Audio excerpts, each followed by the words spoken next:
Hi all, everybody that is here. We've just gone 12:01. It looks like there's a few people still pouring in, but I think we will get straight into it because we'll start with introductions. So for those that come in the next couple of minutes, they won't miss out on some of the technical content. So let's get into it. Where we have today, we have one of our senior safety engineers, Warren Wagener. He's going to run through emergency stop. So Warren's been with TEG sort of formally since maybe 2018, I think. I believe so, yeah. Yeah, so been with us for some time, and I'm going to get you to give yourself an introduction there, Warren. I'll just quickly, before Warren does, this will be recorded. It will become available for those that have registered, even if they don't attend. You will get some comms that come out afterwards, which will give you a link to the webinar, so you'll be able to watch it later on if you need to. So for many of this is not their first rodeo. They've come along to a couple, which is great. We really appreciate the support. But yeah, you'll be able to get the access as you have done before. Warren, tell us very, very briefly a little bit about yourself, if that's all right. Yeah, good morning, all. Sorry, good afternoon, all. I started as a avionics engineer in the Air Force many moons ago, and have worked through electronics background through various industries, including the oil industry, and spent about 20 years at a local electrical company in Palmerston North, of which the last 10 of that was implementing and designing safety systems, where we worked quite closely with TEG at the time. So I've got quite a bit of real world experience of design and implementation of safety systems. With that, I think we should kick straight off into the presentation. That's good. Let's go, Warren. Why this topic? Quickly, just to sort of... Okay, why this topic? We very frequently see easily preventable errors as an installation of emergency stops, even to the point of misinterpretation of where they should be placed. So we're going to run through a little bit of information on the emergency stops, and hopefully at the end of it you'll have a better understanding of what's required and where they should be placed. And just a quick note off the back of that, I just want to say we put it out to our team, what's an area of interest for them or something where they think there's real value. It's usually an issue they've discovered that they've had to work through. So that's often where our topics sort of come from, but we're really open to feedback from people. Send it through the chat or via emails or anything like that. If there's a real topic that you think there's be a lot of appetite for, please let us know. That'd be great for us to get onto the calendar. Take it away, Warren.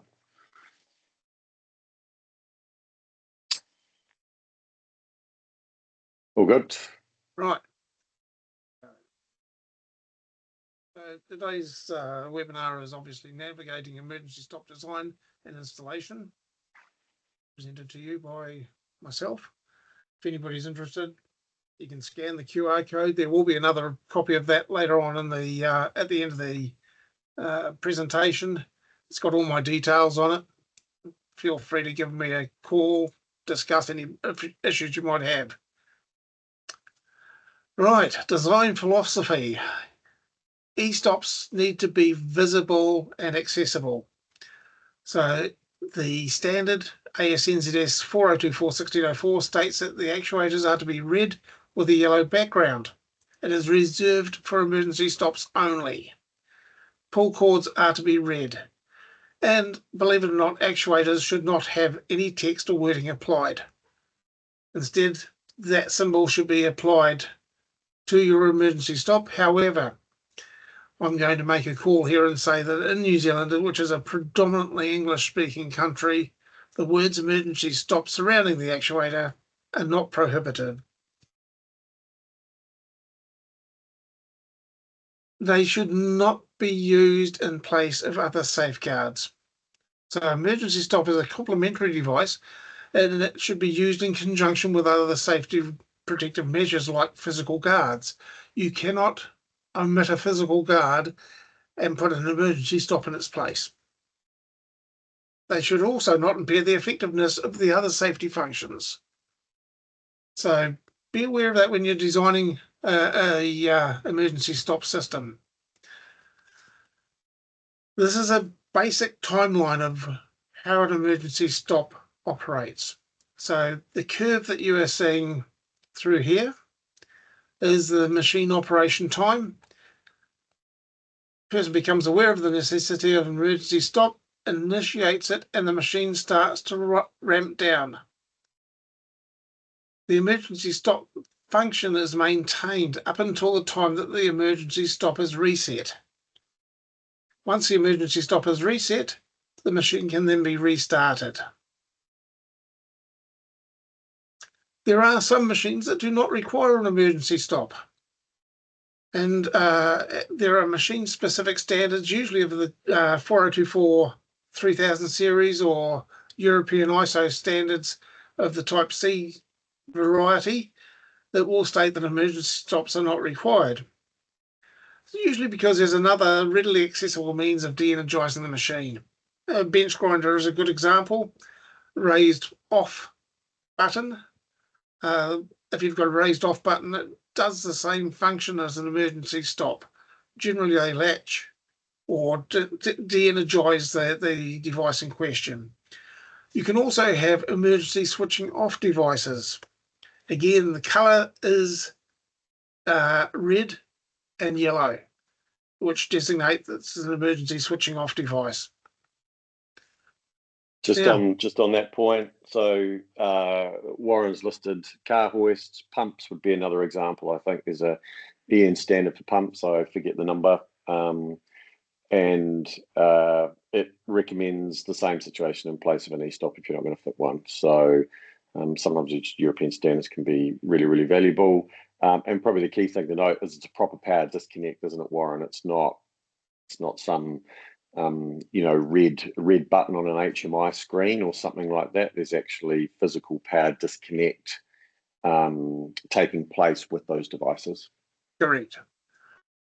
Okay, so e-stop actuators are meant to be latching, and in the event that the mechanical latching is not successful, they are still to initiate the emergency stop.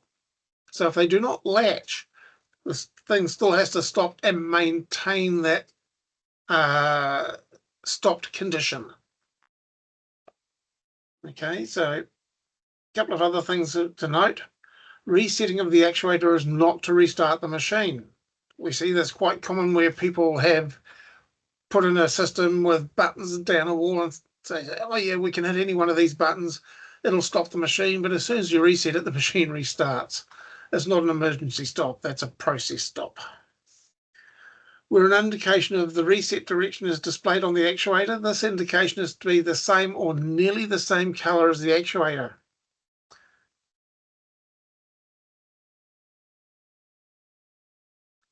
Believe it or not, the identification of the unlatching arrows may be misinterpreted as a direction of operation of the device. Hence, don't highlight them. Shrouds. This is one we see quite often. Typically, I would buy a shroud from the same supplier or manufacturer as the e-stop device that it's going to be mounted onto. They're meant to be operated or able to be operated with the open palm of a hand. If shrouds are being considered to prevent unwanted activation, relocate the emergency stop to a different plane or different location that will prevent the false triggering of the device or accidental triggering of the device. So that's a good shroud. We've got some coming up here which are not so good. In fact, the one on the right there was a recent one discovered on a Chinese manufactured machine over in Australia.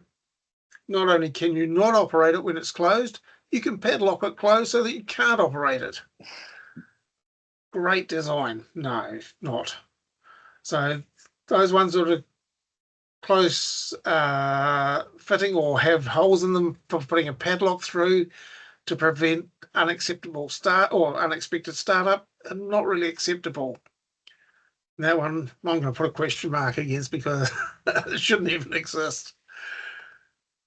Right, so 1604, well, 4024, 1604 states that an emergency stop must meet a minimum reliability level of reliability referred to as performance level C. Performance levels are made up and defined in 1503, and it can be achieved across a number of categories, which are system architectures, single channel, dual channel, so on and so forth, with diagnostic coverage or not, hardware and different levels of hardware reliabilities for the safety systems. So we've got a lot of choices when it comes to performance level C. What do the architectures look like? Well, category 1 is a single channel using well-tried principles and well-tried safety components.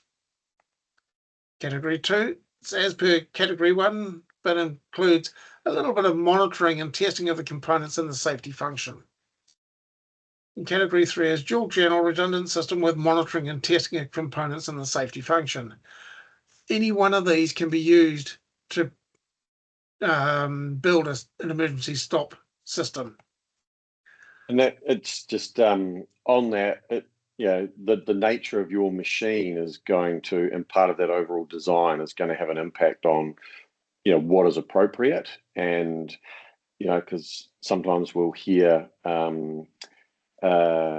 sometimes you'll hear people say, oh, look, it's because it's an e-stop system, it's got to be a redundant channel system. Well, not necessarily, right? It's going to depend on the machine, how it's constructed, and some of those, some of the, I guess, the safety systems underneath the hood, so to speak, on what's that. But as Warren's got here, he's showing you a simple category 1 e-stop system.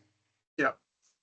So electrically, for those that can follow the electrical diagram here, what we have is a circuit breaker at the top with a supply point. It could be, let's say, single phase mains, a stop button, which typically would be a stop button with hopefully a raised section rather than a collared section. The e-stop actuator itself, a start button, a contactor with dual contacts at minimum. This is a single phase motor down here. And the intent is that as soon as you press the start button, it energizes the contactor, closes this, which then maintains the flow of power through that contactor. It also energizes the motor. If you press either the stop button or the emergency stop, the power is removed from the coil and hence removed from the motor by the fact that these will then open up. There is no diagnostic coverage on this at all, so you're totally reliant on well-tried principles of installation and well-tried components. Don't buy a $5 e-stop button off AliExpress or a cheap contactor. It'll fail your tests or validation tests later on if somebody was to validate your system. A little bit more complex is a dual channel, fully redundant category 3 solution. We have our emergency stop button up here with 2 signal paths coming into 2 separately monitored inputs. They are likely to have monitoring between the 2 that will detect any crossed circuits or crushed wires. And they are operating over here 2 contactors, which are in series. And those contactors are also got feedback on them, which is your diagnostic coverage, preventing reset of the system if one of these were to weld closed. So that's a more complex design, but as you can see, it's a relatively simple design from the point of view that everything is duplicated, and if you get one fault, is generally detected prior to the next safety demand. And the other thing I'd add here too, Warren, if you had a large machine and you wanted to put multiple e-stops in, you could link those up in series, and you're unlikely, because of the low level of activation, for it to impact your overall achieved integrity level or performance level. Correct. Yeah. So the beauty of a system like that is it might be a little more complicated than the Category 1 system we had, but you'd actually be able to daisy chain up a whole lot of e-stops and still have a high level of integrity for that system. Correct. So moving on to more categories. These ones are stop categories, and they're not very often discussed. But we have a stop category 0, which is effectively the same as just turning the device off, removing power and letting it coast to a stop. It is the most common stop category we come across. Category 1, also quite common, decelerate to a stop and then remove power. It requires a system to determine when the movement is stopped before removing power. So you might add a little bit of complexity in there in the form of rotation detection of some form. That could be an encoder, it could be a back EMF sensor on the motor. But once it's come to a stop, then you remove the power from the motor.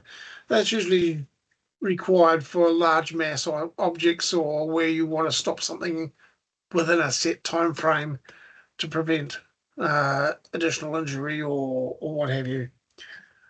And stop category 2, decelerate to a stop and retain power to maintain the machine state.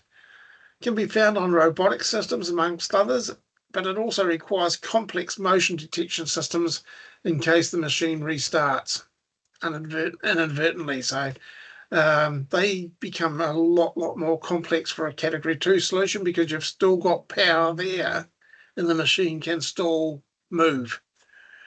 So all you're doing is putting into a safe stop state, but it's still got energy applied.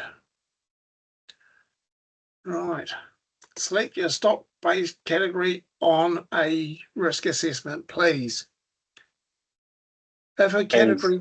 And sorry? I was just going to say, and like we sort of mentioned before, a lot of this stuff will be determined by the machine in question, its attributes, its operation and things like that, which is where the risk assessment comes into play. For many machines, a simple stop category 0 will be the safest and perfectly adequate and easily achievable. Exactly. Now, energy sources. This is one we run across quite typically when people ask somebody to implement an emergency stop. What they tend to do is engage an electrician.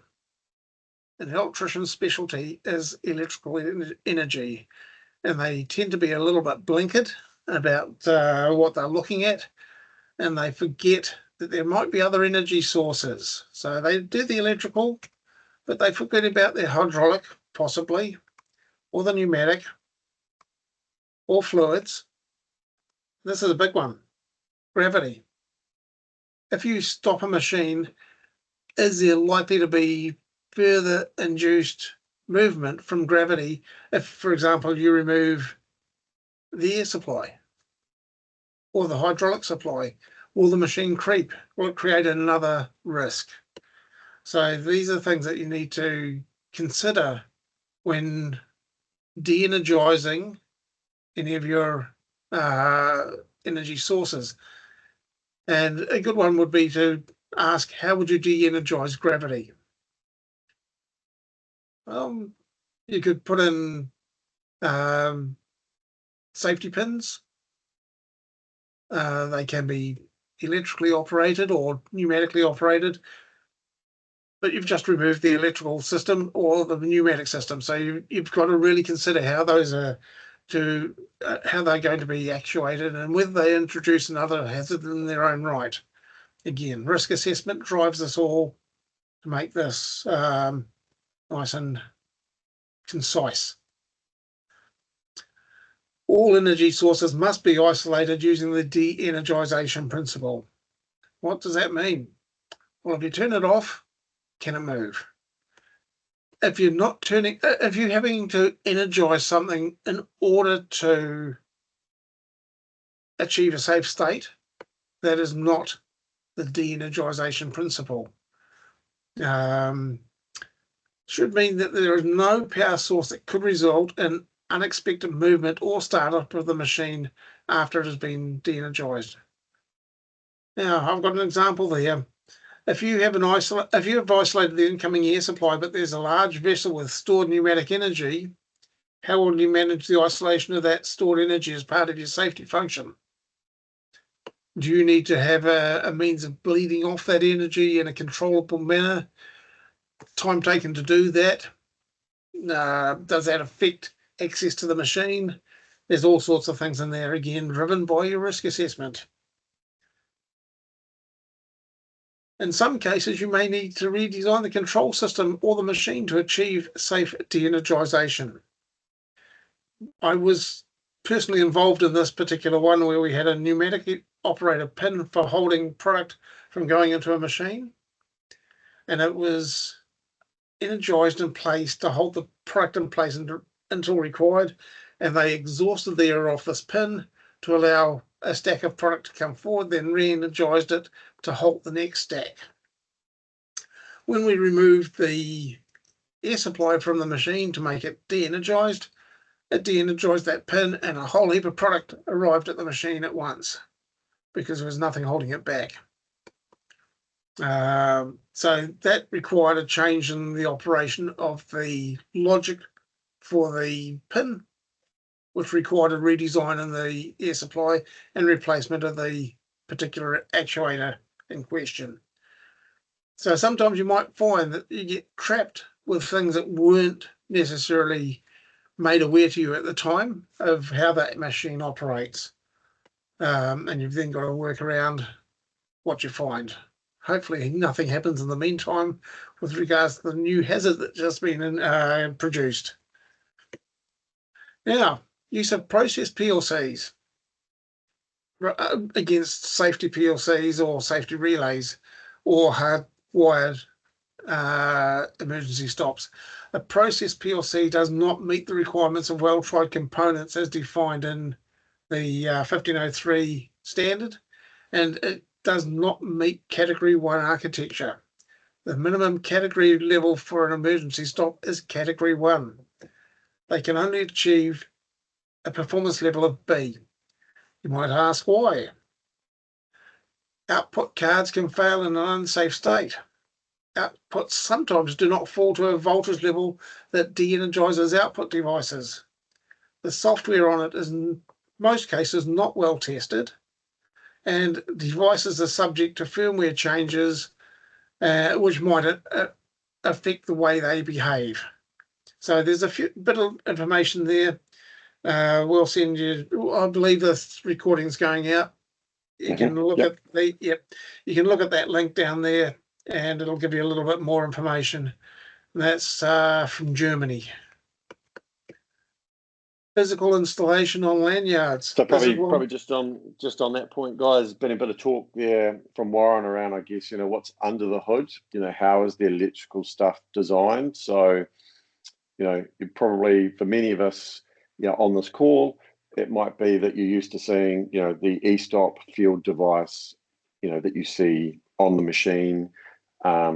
Warren's going to come to those shortly, but what's underneath also matters, and that risk assessment is foundational, and competent people, if they are fitting e-stops, competent people fitting them so that the right e-stops stop the right things, all the right energy sources in the right ways. So yeah, a little bit of stuff under the hood, just to give you that flavor and around the fact that some of that safety control system or electrical design is important. But if you want to move on to the sort of maybe more visible and surface level stuff, that would be good. Thanks, Warren. So now we're going to have a look at some of the areas around physical installation, particularly of lanyards. It's an area that we see a lot of errors made. Okay, so typically lanyards should be between 900 and 1500 high from the operator floor, not necessarily the building floor, but the operator platform, standing platform. Sometimes that's not possible. So you can see down the right there, does the risk assessment allow for placement outside of that zone?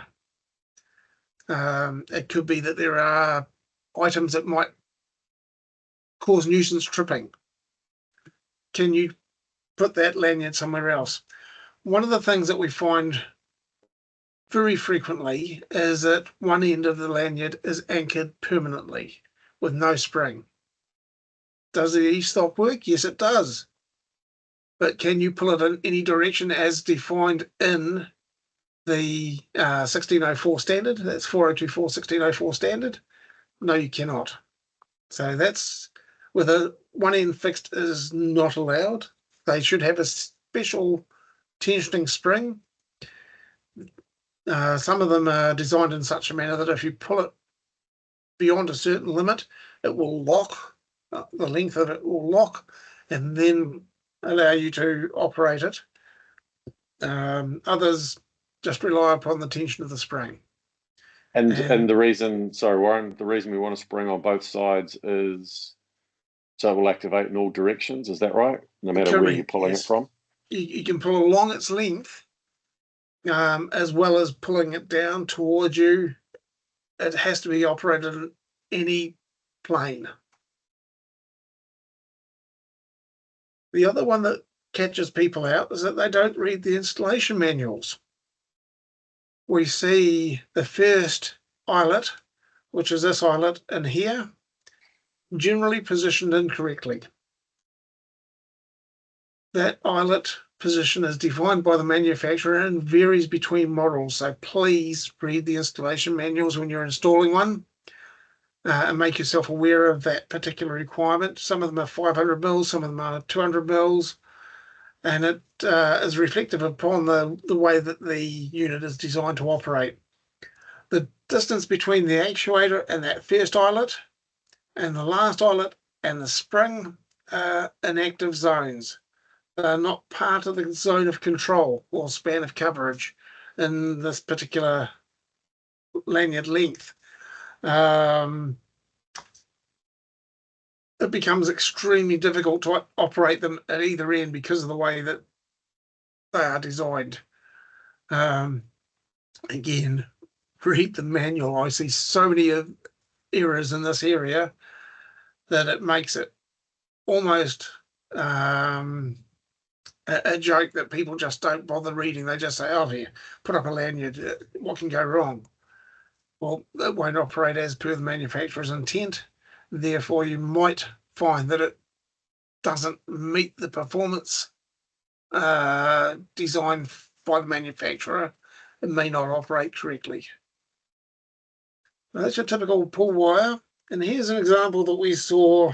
I don't know whether you can pick it out, but we have got a fixed end here, a very acute angle via around a pulley, another acute angle around another pulley. It then went up to another pulley, another acute angle, and then along about 15 meters to the actual actuator. You'll see up the top there that the maximum force allowed for operation in the between the supports is 70 newtons. For those non-engineers, divide newtons by 10, it approximates in kilograms. So if you get a 7 kilo weight and put it in the middle between your supports, it should operate. If it doesn't, there's too much resistance. Again, this one here, it's got a fixed end, it's not compliant, it doesn't have a tensioning spring, and it has got multiple acute angles with rollers, admittedly. If you're running those through eyelets, it will produce even more force requirements to actuate it.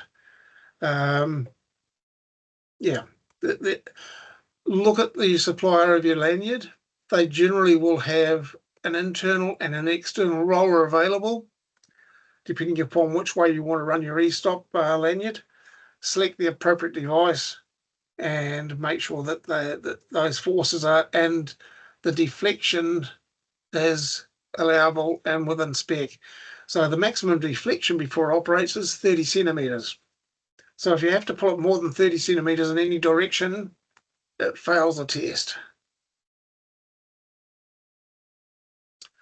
Right, on a rope pull, the reset of the actuator must be positioned to allow viewing of the entire length of the rope. Now that previous example, as I mentioned, the actuator was 15 meters away and there's a whole heap of machinery in the way of this area. Do you think it was advisable to put that area on it? Well, would it have been advisable to put this area on its own lanyard? What they were trying to do was to get a global e-stop that covered everything in the room. Okay, so you have to be able to see the entire length before you can reset the device.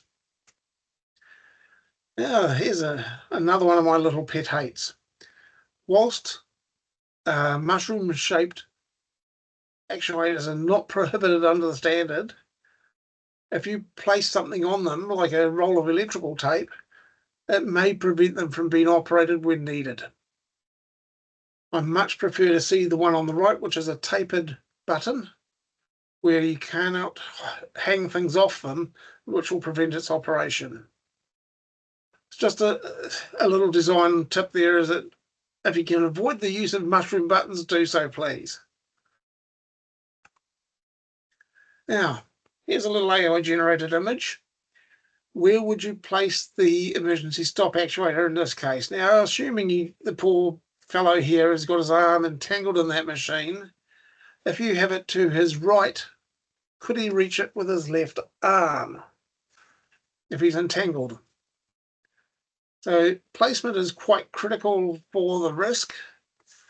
In this particular case, if that's a readily accessible panel that's removed regularly for this task, I would have an e-stop right there, right in the middle. Of course, course, there's other more fundamental and systematic machine safety issues to address with our AI generated image, but hopefully you get the intent of what Warren's trying to say here. Don't forget to send your questions through via the chat if you've got access, or Q&A, guys.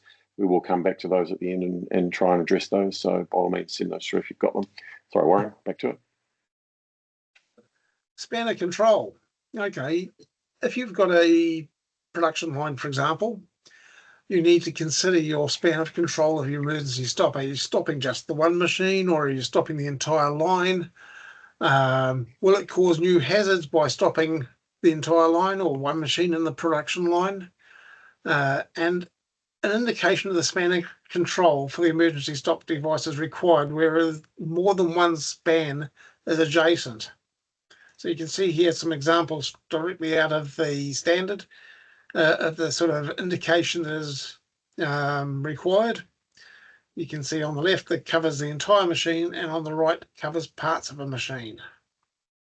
Now, the parts that are not covered on the right-hand side, I would imagine have virtually zero risk associated with them. They might be, let's say, a tunnel of some sort, or something that's non-powered in the middle of it. I don't know. At the end of the day, these are the sorts of things that you need to know when you have got multiple machines covered by one e-stop. There is actually another diagram in the standard where it shows overlapping control of multiple e-stops. I didn't include it because it is actually quite confusing unless you sit there and analyze it for a couple of minutes. But you get the idea. Yeah, I was going to say that drawing, if you can get your head around it, it does highlight the fact that you can have multiple zones of or multiple spans of control. The main thing is that people know what that is. Okay, key principles of span of control. If possible, cover the entire machine. If you're not doing full coverage, a single span may not be appropriate if stopping all link machines creates a new hazard or significantly halts production unnecessarily. So if you've stopped something at the beginning of a production line, do you really want to stop the rest of the production line from operating if it's going to be up and running again within maybe 5 minutes? It's a 30-minute process to get it through the line. You probably want to clear what's already on the line rather than stopping it. And there are other instances. I'm looking at one at the moment where we've got cardboard drying in a heater that's running at about 280 degrees C. If you stop the conveyor that's going through that heater, the cardboard would burst into flame. So you need to look at other scenarios.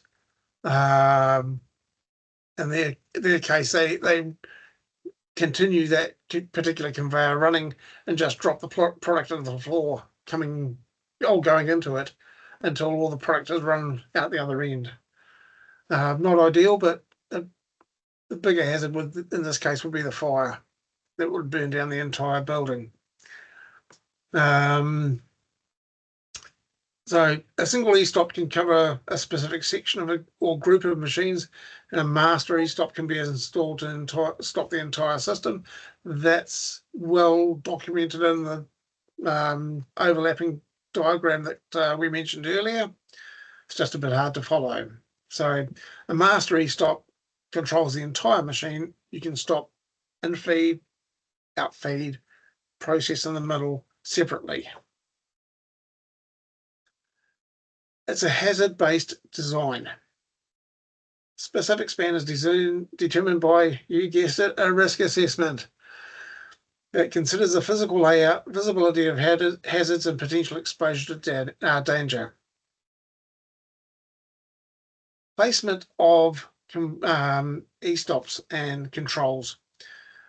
There are standards out there that will define where you must place your controls, and these are both machine-specific standards, and you can see that they vary depending upon what you're looking at. So again, go back to your reference standards for your particular machine and say, where do I need to put these? There are machine-specific standards, remember, that don't require an e-stop. So you need to make yourself aware of what the requirements are. These standards are available through Standards New Zealand. We use a lot of international standards as well, where the machine may not be common in New Zealand, but is common over in Europe. And have a bit of read up on it before you go throwing e-stops around. Yep, due diligence. That's due diligence. Probably the phrase I'd use is do your due diligence. You know, what's the machine I'm looking at? What information is there out there? And one of those things around risk assessment, which is a key thing that's Warren's mentioned multiple times, is we've got to minimise risks so far as reasonably practicable. What does so far as reasonably practicable mean? One of those factors is, you know, could it be reasonably known? Is there a known solution? And that's where that due diligence process is important, and making use of these Type C standards, you know, would form a key part of that. Right. Testing. Why do we undertake testing on safety systems, and when should it happen?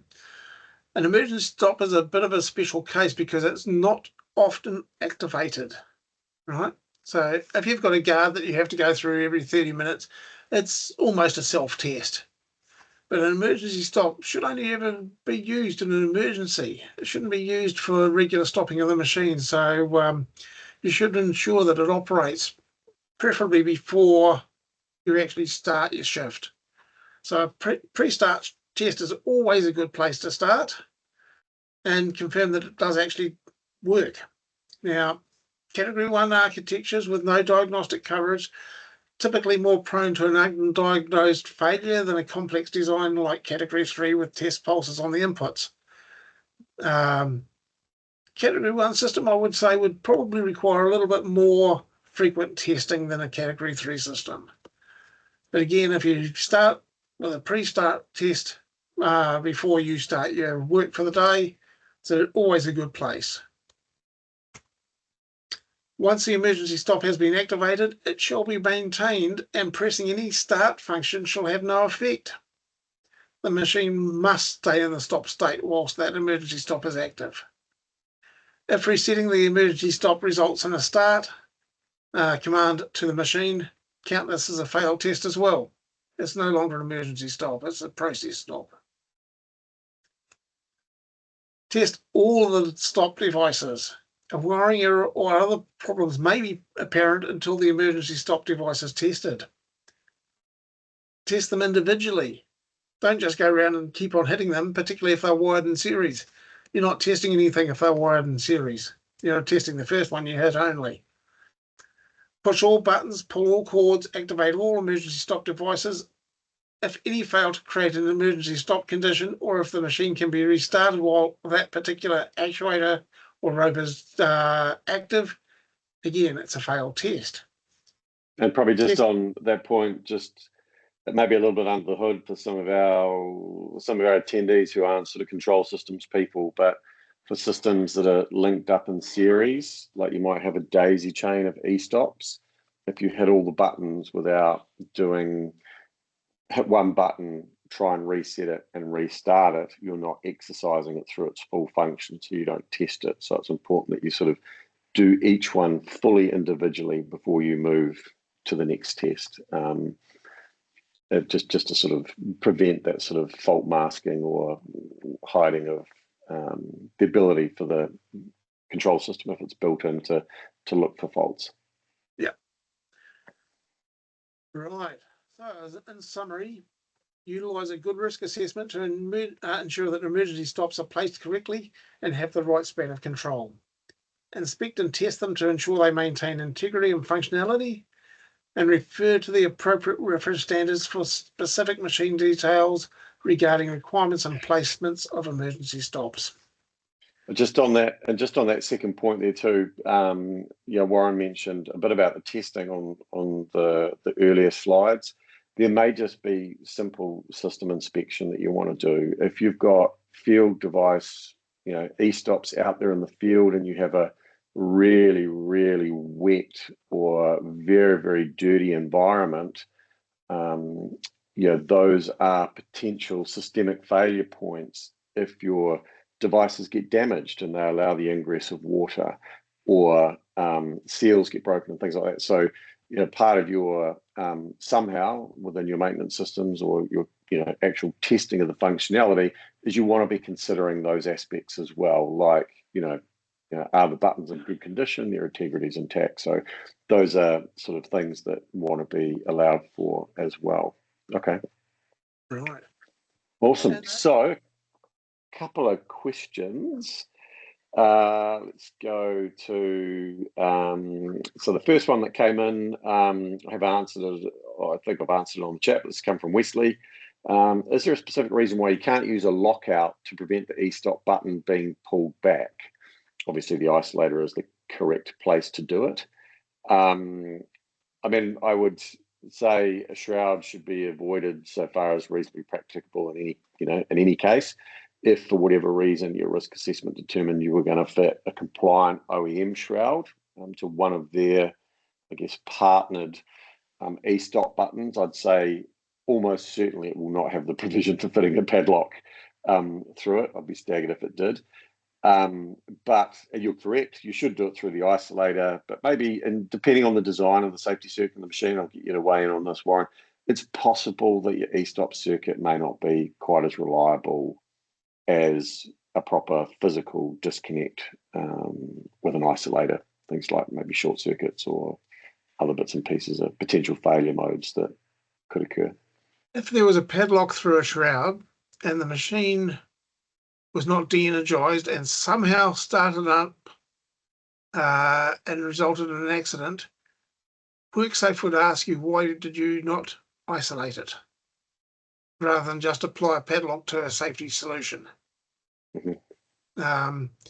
There is some arguments around, if you have a very high integrity safety solution, it might be more reliable than the failure rate of your isolator. But I'm always going to back WorkSafe and say apply isolation, de-energize it properly, remove the possibility that it can start. So I would, yeah, really discourage you from putting padlocks through e-stops. Hopefully that addressed your question, Wesley. Next one comes from Colin. Colin's question is, emergency stop performance level requirements can be difficult to assess as they can be used to provide protection against unforeseen hazards compared to, for example, an interlocked door where you're protecting against well-defined hazards. The minimum standards performance level C, how do we know when a higher integrity level is required, and type C standards offer no guidance? Look, good question. There's sort of multiple layers in there, I guess. I would have thought, I'm inferring a little bit here, but I would have thought the situation probably applies to existing brownfield equipment that's new from a well-regarded OEM. They're probably not having to build very high integrity e-stop systems because they've managed to design their equipment accordingly. But I do have experience with risk assessing a very specialized piece of equipment, and simply buying, it was very large, and simply buying a new one was, that was a massive undertaking, and there were legitimate arguments as to whether that was reasonably practicable. So really thorough risk assessment, and things like frequency of exposure, because it was, we couldn't find a solution to fully safeguard it and make the e-stop purely a secondary sort of safety function. We ended up risk assessing it, looking at frequency of exposure as well, which ended up sort of driving itself up. So there was additional performance level aspects sort of built into the design there. So it would be a risk assessment with lots of, I guess, evaluative arguments would be probably the key thing, I'd say, in that particular case. I'm not sure if that answered your question, Colin. Let us know if it didn't. Dion asked for a reference to the e-stops, so we've sent that to you, Dion. Hopefully that's it, 4024-1604, and it's just got the pictures there that shows that, the overlay. We've got a question here from Martinez. What are the requirements for reset button, i.e. blue light flash indicate safety system not safe, field device to be reset, stay on blue meaning safety system is ready to reset, and then blue light off means system has been reset and can be restarted. Did you want to comment about that one, Warren? Yeah, the only thing that really is mandated is the color of the button for a mandatory action, in this case the reset. The color should be blue. How you indicate that there is an action to be done could be either via a solid light or a flashing light. Personally, I prefer a flashing light for the reset, which then extinguishes after the reset has been completed. I've had one system where I designed it that because of the number of resets that needed to be done due to line of sight requirements, we had a slow flash for reset of each area, and once the last area was reset, so long as no areas had been re-triggered since then, it went on to a fast flash to indicate you could now do a master reset because all the other zones had been safely reset and checked. So there are ways and means of doing indications there, but there are no set criteria for how that indication is displayed.